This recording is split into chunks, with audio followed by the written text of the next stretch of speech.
Добрий день, я вітаю всіх, хто прийде. Welcome everybody joining us today at Ukrinform Media Center. Today is the 242nd day of our fight for freedom. Today we are talking about the strikes delivered by the Russians on our energy facility system. Oleksandr Kharchenko is the director of the Energy Industry Research Center. Welcome, sir. Sir, we have seen how Russians have been targeting our energy infrastructure. How are we countering such attacks?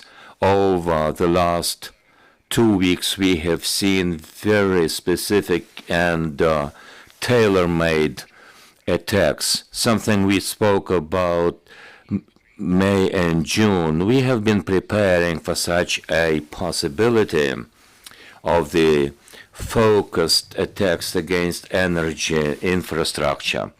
So currently, they haven't achieved their ultimate goal. We have seen a massive power cuts. The energy system is manageable. We are renewing our facilities quite fast. The situation is quite difficult. Up to 30 to 40% of the energy infrastructure have been damaged in some way. We should be aware of that. The specific data are not available because the situation changes on a daily basis. The renewal teams are working 24 hours a day. Together with the emergency services, we are renewing the damaged substations, power generators, and the damaged electricity lines. Unfortunately, some attacks have been efficient and they have damaged some new elements of our infrastructure. Such a schedule of the rolling outage, what results has it brought?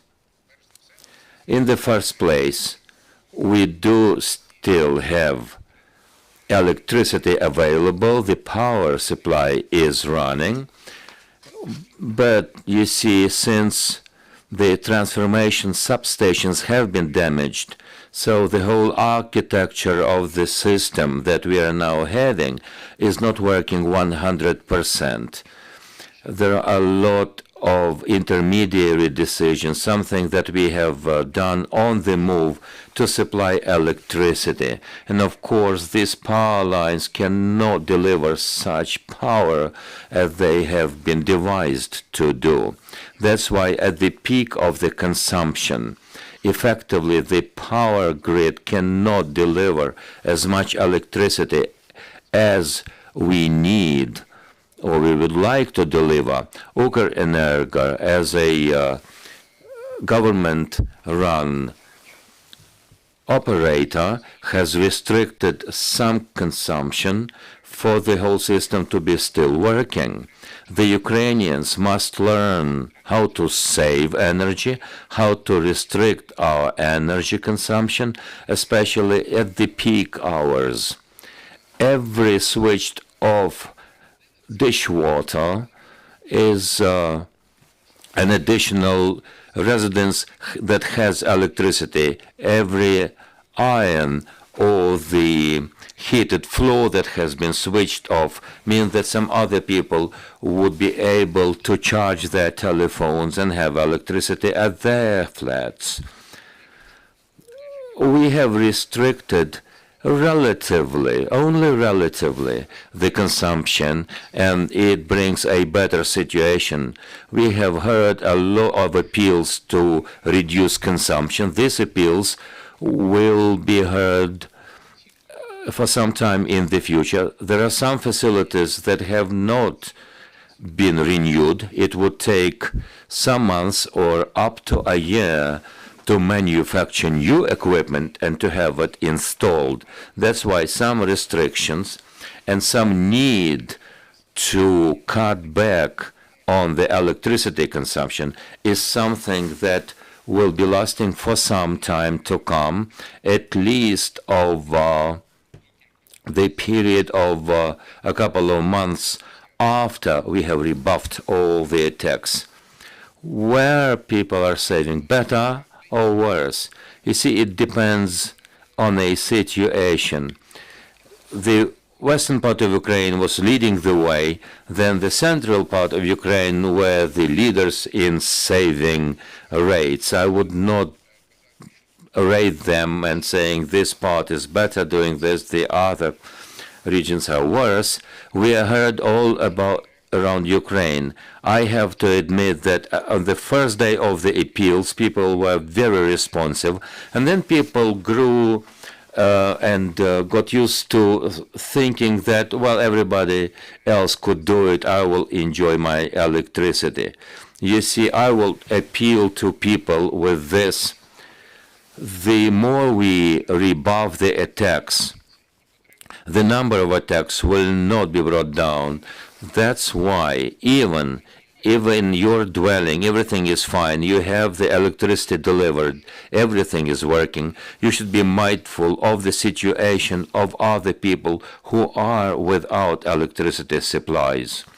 Do you think it makes sense to introduce some kind of responsibility for those ignoring the appeals to save?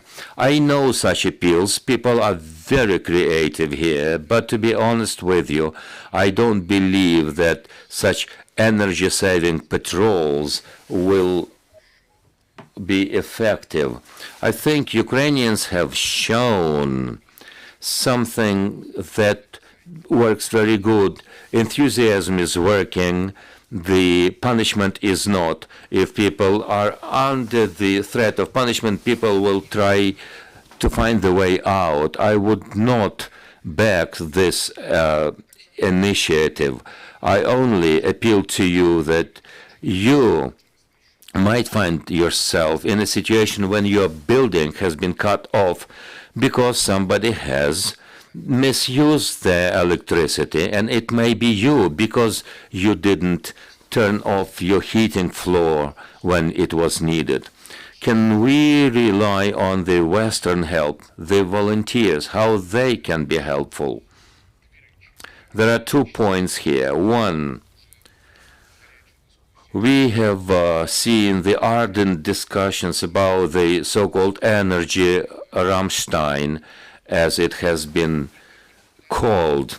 There is some problem that we are seeing, and this is caused by the standards of the equipment that that are not synchronized in Ukraine and in Europe. For example, in Europe they don't have the power lines to the north of 750. In Europe the power is, the top of the power is 400 kilowatts. So even if in some post-Soviet republics we can find such power lines. So on the one side, we are seeing what I would call a great supply and advice and the suggestion of aiding Ukraine, and they're talking about the technical aid and how it can be sped up. On the other side, we should be aware that this is a high-tech industry where the manufacturing takes time. We are receiving aid, and Ukraine has had a possibility of importing energy. Once we understand that there is not enough generating capacity, we'll be able to import it from Europe up to 500 megawatts. If the situation is deteriorated, we will return to such a help. There is no need for such a help now.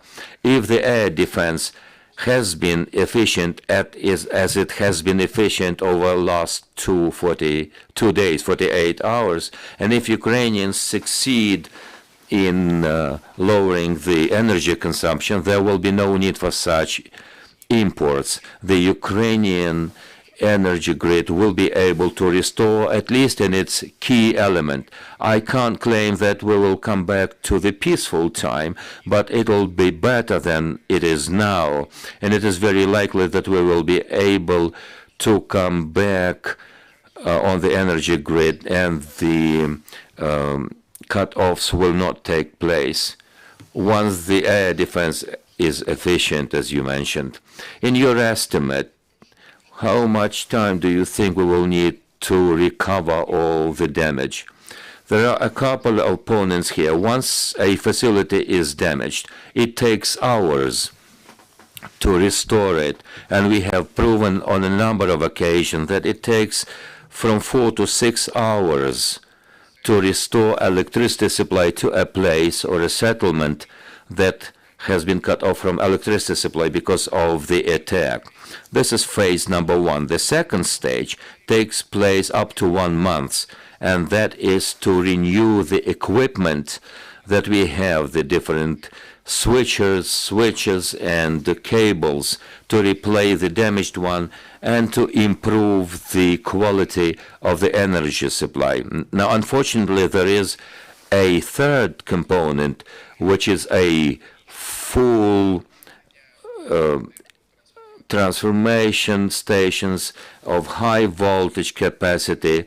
Here we're talking about the full installment, a new one, because it takes up to a year.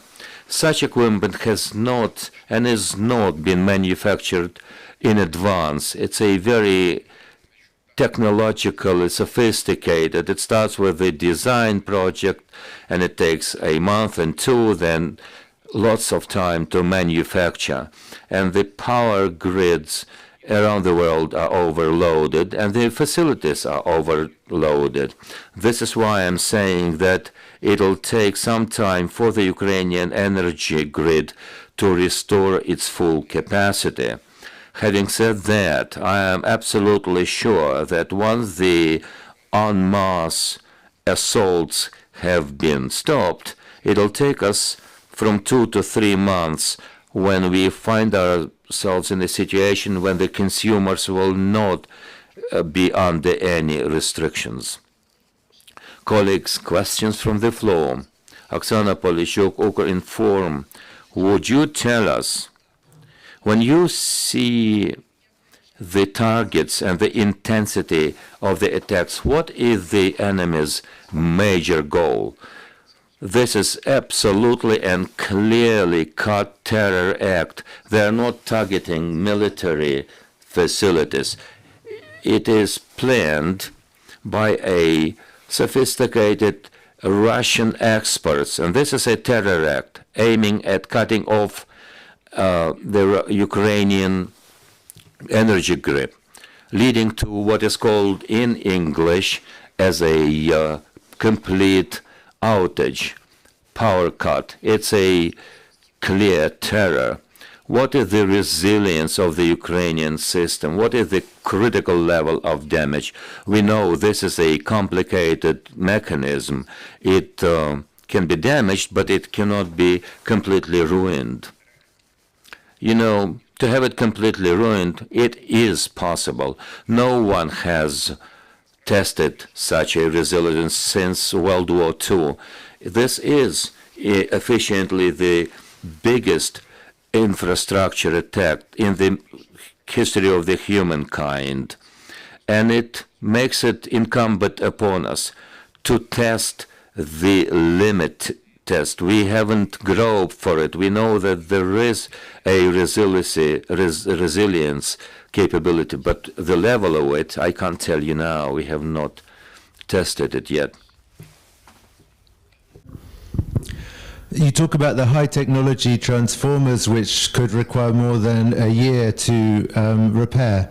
And we also talk about 30 to 40% of the electricity generation system in Ukraine being damaged. Can you express in terms of percentage how many of these high-tech things that are really going to take a long time to repair are damaged?